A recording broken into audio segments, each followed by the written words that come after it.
This is how I disappeared. A Death Note Podfic written by TzviaAriella on AO3 and read by Stories. Chapter 3. El squatted atop his chair, studying the familiar faces around him. Though it had only been a few months since he'd last called the task force together, they seemed to have aged years in his absence. Expressions lined and grim. They know what's coming.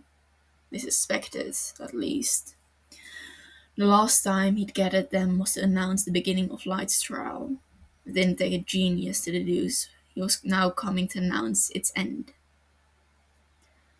"Thank you all for coming so promptly," he said. "I apologize for the short notice."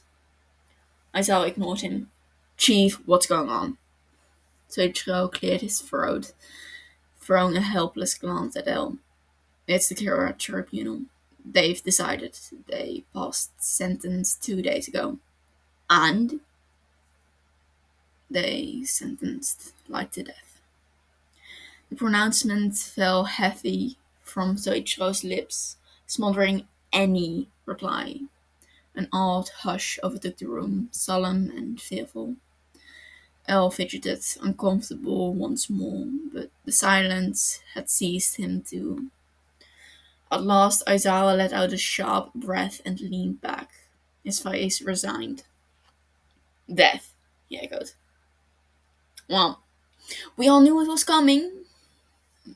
"It's no surprise now," said Soichiro. "I had hoped otherwise, but they can't."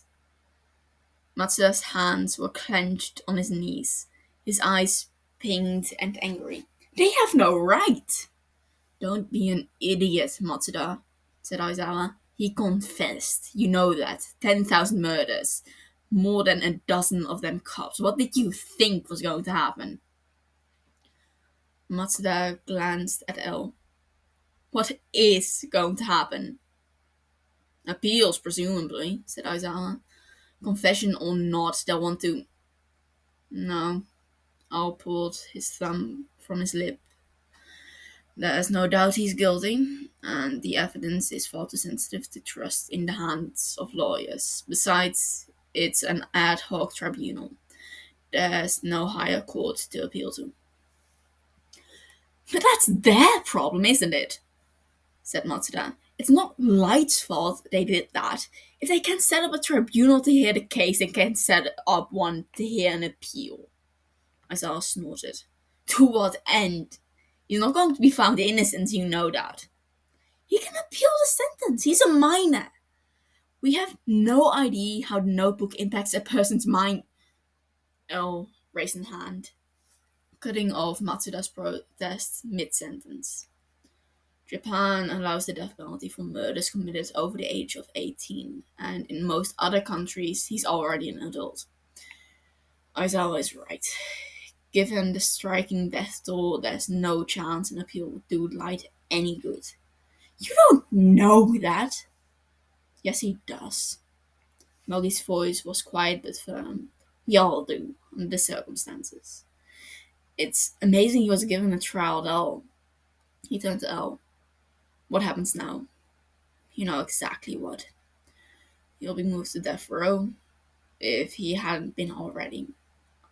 After he's had some time to get his affairs in order and bid his family goodbye, he'll be shot." Aizawa frowned. "Shot?"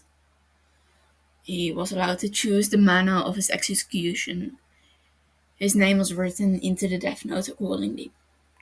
Matsuda's eyes widened, and Mogi muttered something that sounded suspiciously like a curse. Aizawa blinked. "How soon?" "The 15th. All eyes flicked involuntarily to Soichiro, but the man's face was a stony blank. "Does he know?" Mogi asked. Soichiro nodded wearily. "Rizaki met with him yesterday morning. He knows." "This is wrong," said Matsuda, shaking his head. "This is wrong." El ignored him. "There's more to it, actually. He made a dying request, and it concerns you. Shifting positions, he braced himself for their response. Like Yagami is slated for firing squad, but he's asked, assuming you agree, that the task force be that squad. What, the three of us? Said Aizawa. 5, said El. Battery and I have already agreed. Aizawa's eyes flicked from El's face to Seiichiro, as if searching for the joke. You're serious? He asked. Under the circumstances, it seemed cruel to refuse. Did he say why? Muggy asked. Your guess is as good as mine. He doesn't want to die surrounded by strangers. That's what he told me, at least. Matsuda put his head in his hands. This is wrong. This is... This is sick. I can't disagree there, said Aizawa, turning to El with a fury. Who the hell do you think you are, dragging us into this? El sighed. Might ask me to speak to you, so I'm speaking.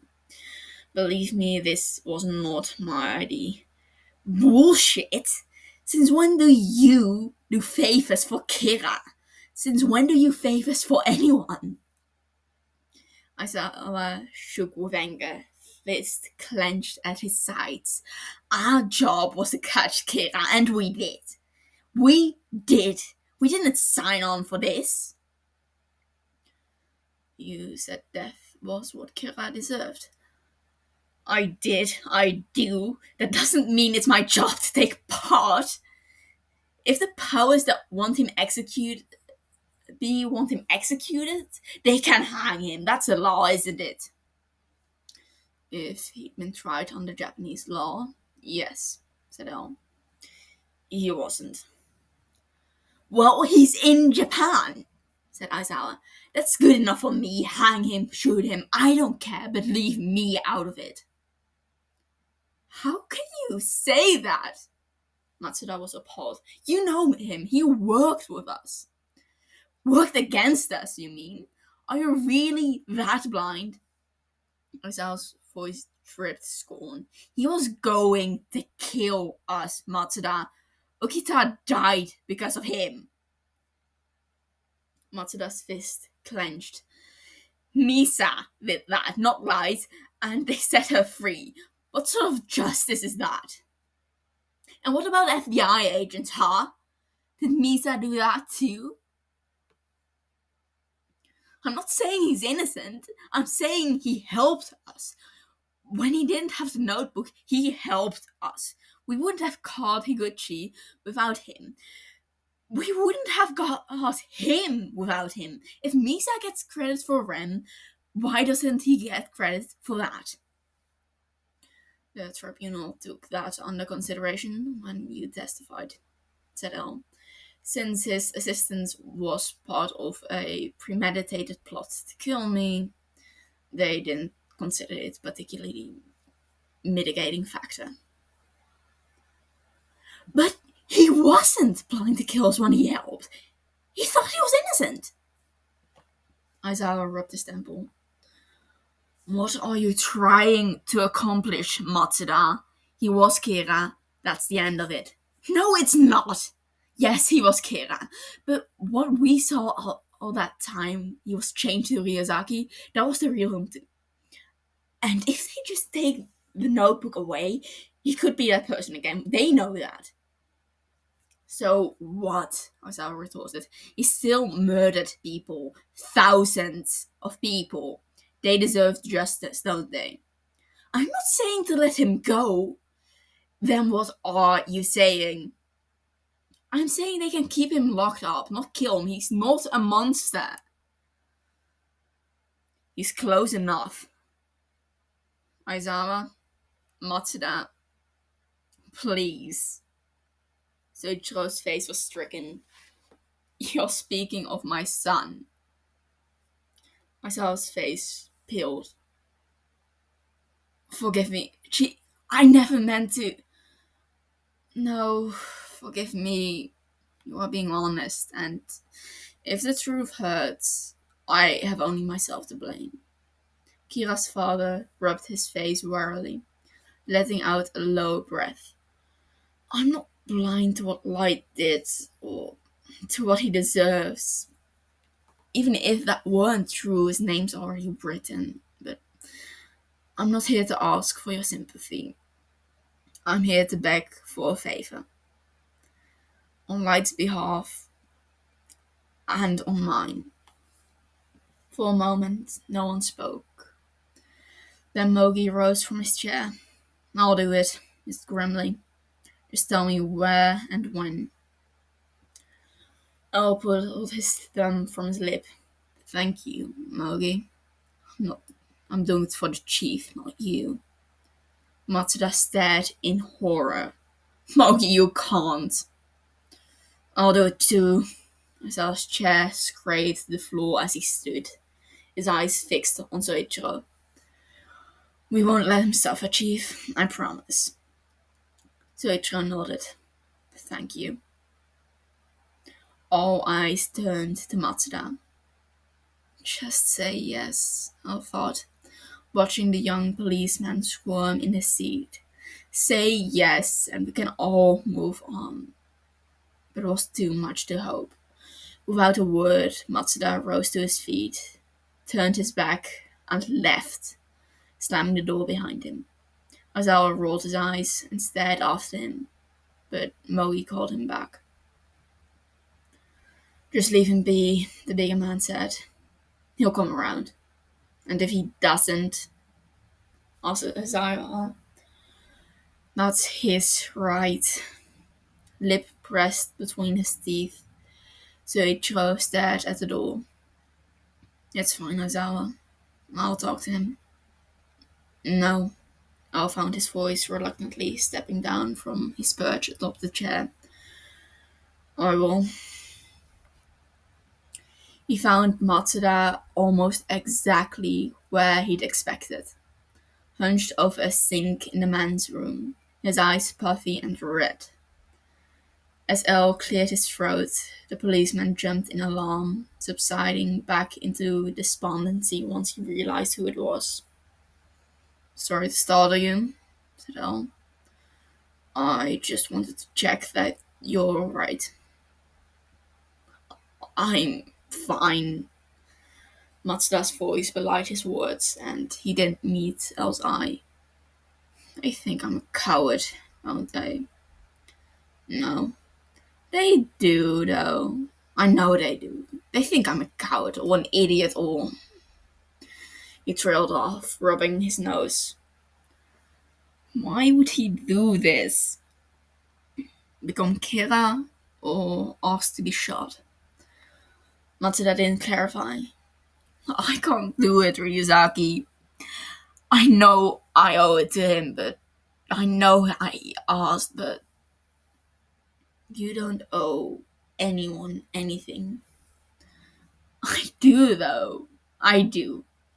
You don't understand. My dad, my uncles, they're all judges or politicians or high-ranking cops. I got this job through connections, not because it's something I'm, good at. Not good enough, I mean. And my family, well, they know it. They think I don't see how little they respect me, but I do. I always have.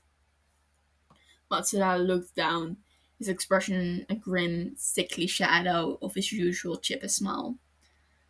But the chief, though, he never held it against me. Even though he worked his way up on his own, he had me over to dinner once when I first started, and that's when I met Light. He looked over at Elle, expecting a comment. Inwardly sighing, Elle obliged. How long ago was that? Almost 4 years ago, I think. I was 15. They were all nice to me. Nicer than I expected, really, but it was Light who really stood out. I mean, I knew who he was. He helped solve a case that spring. His first. Everyone was talking about it. How I was a prodigy and an upper and comer, a genius, everything my family wished I was. I expected him to be full of himself, but he wasn't. He was a good listener, or seemed to be. And when I talked about college and the job, he acted like he was impressed, like he respected me.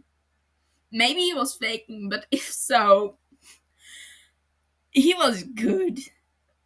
And when he talked, it was as if he were my age. Like I could just talk to him. I didn't see him all that often after that, but once, not until the Kira case, but every time I did, it was the same. He was nice to me, he respected me.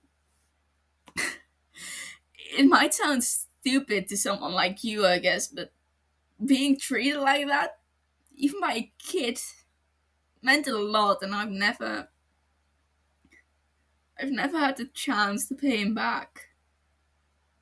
Maybe that's why he made the request.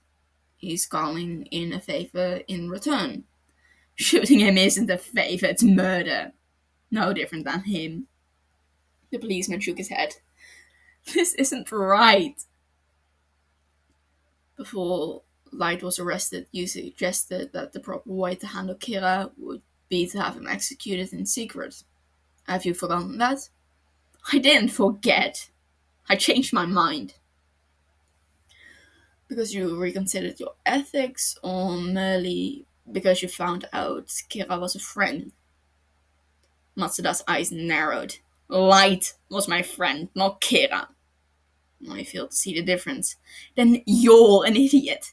You saw what he was like when he didn't have the notebook. You saw it, everything he did, all those murders. That's not Light, not really. The Shinigami did notebook. They made him do it. Somehow. Culturist or magic. The policeman shook his head. His face tight with anger. He doesn't deserve this. He's not a monster. He's not. He's not a monster. Strange how they all cling to that word. Elle hadn't had to ask how Sachiko had taken the news.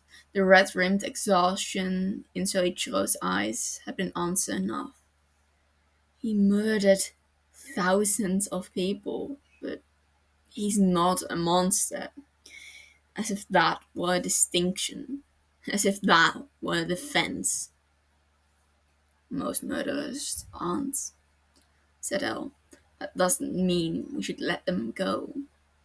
You let Misa go. The tribunal let Misa go.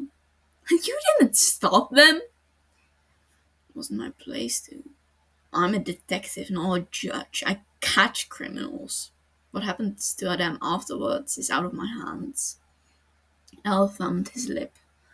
What happened to Misa was unjust, yes, but you'll get no argument from me on that. But you can't solve one injustice by committing another.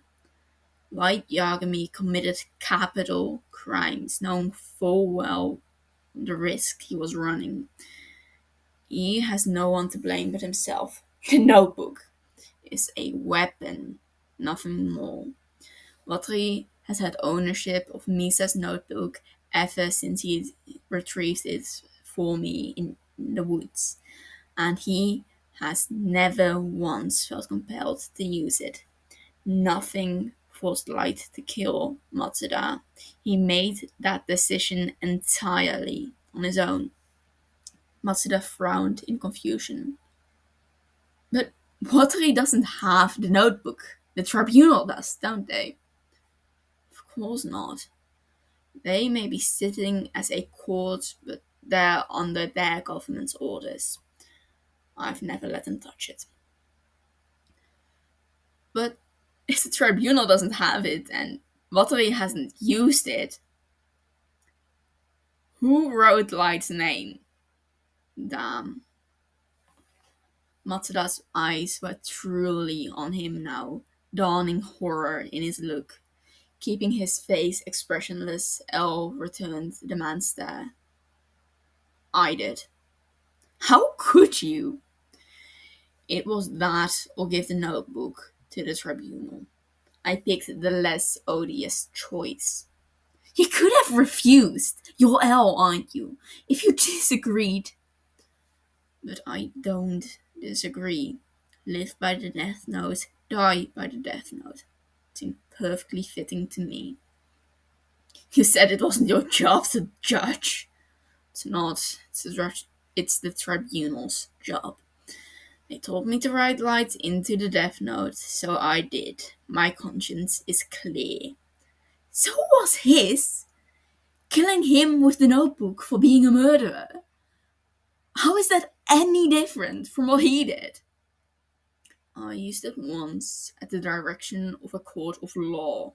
He used it indiscriminately at the direction of his whims. You might as well compare a paper cut to a fatal stabbing. For a moment, he thought Matsuda might hit him. Then the man's fists unclenched, his eyes radiating bewildered pain. I trusted you. Both of you. God, I wanted to be you, and now? Guess I'm really an idiot, aren't I? I was silent, unmoved but not unsympathetic. I only ever knew Light Yagami as a suspect. Matsuda knew him as a boy. No matter how much evidence he's presented with what Light is now, that first dinner party is all he'll ever see. It wasn't rational, but he understood it. Unfortunately, it didn't change a thing. He mentioned you specifically, El said at last, when he made his requests. He says you're an excellent shot. Matsuda shook his head, his voice stony.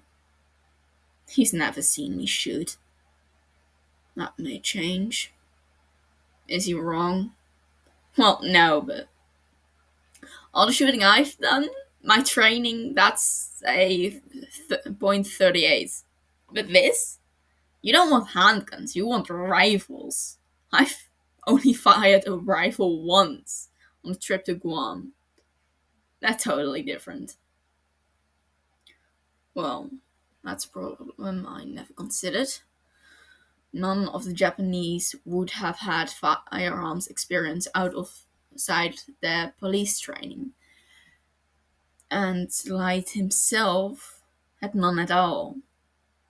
He probably presumed they'd use handguns, but Matsuda's right. All it would do is slow his dying. L frowned. I'll make arrangements for us to get training and practice, then, if nothing else, Watri can instruct me. And you? You'll have to teach me too. Matsuda stared at him disbelieving, then he swore. He's going to get butchered. Help us, then. Help him. I can't. One of the rifles with... he'll have a blank in it. El said, trying to sound encouraging. You'll never have to know if you shot him or not. To his surprise, Matsuda looked insulted. You think I can't tell the difference between firing a bullet and firing a blank? Can you? Of course! Blanks don't recoil. Even an idiot knows that. Oh. I didn't.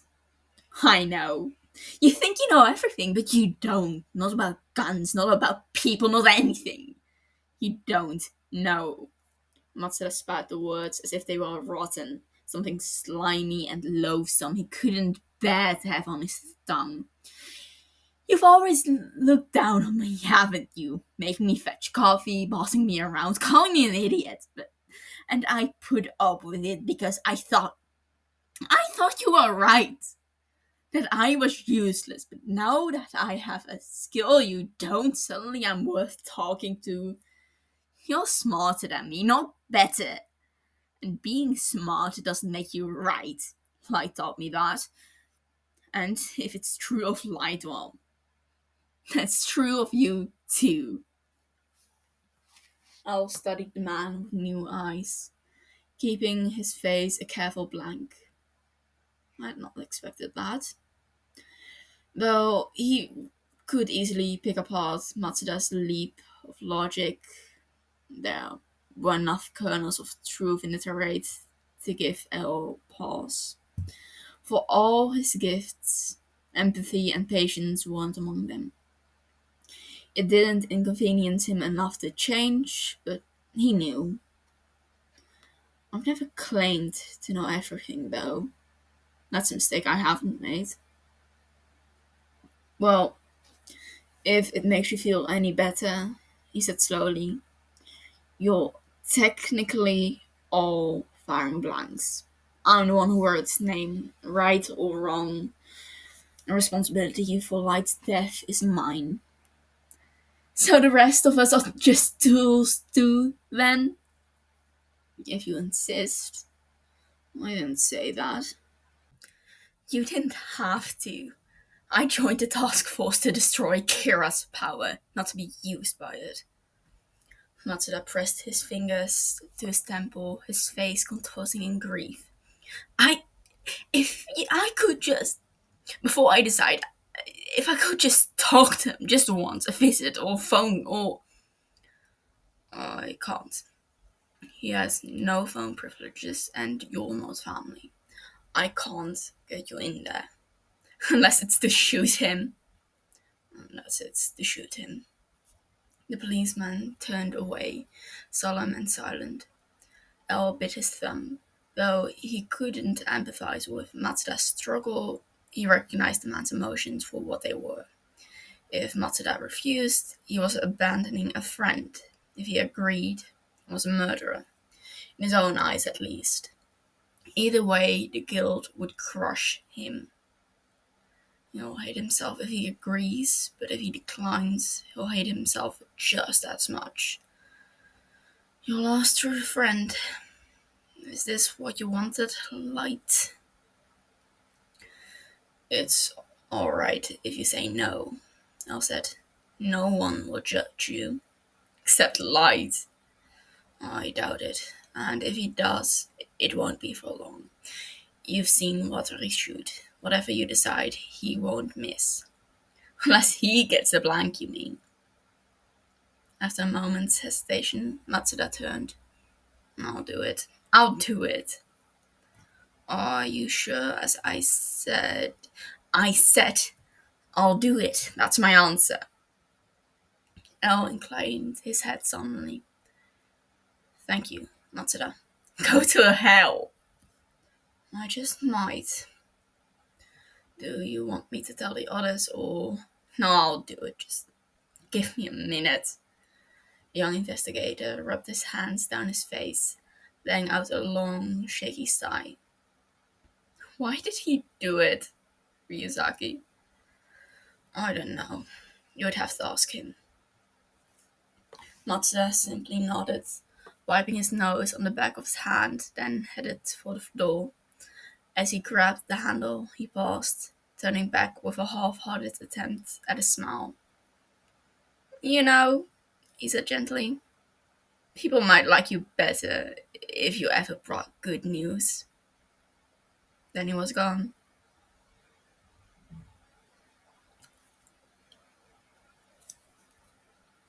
End of chapter 3. Okay. Now to say, during my original read through, this was the part where I started to cry. On the one hand, surprising, because books which have made me cry, that number is on 6. And I read quite a lot. Surprise. On the other hand, not that surprising because it was around midnight, I was tired, and at that point, you drop over the edge a little bit faster. Hope you enjoyed.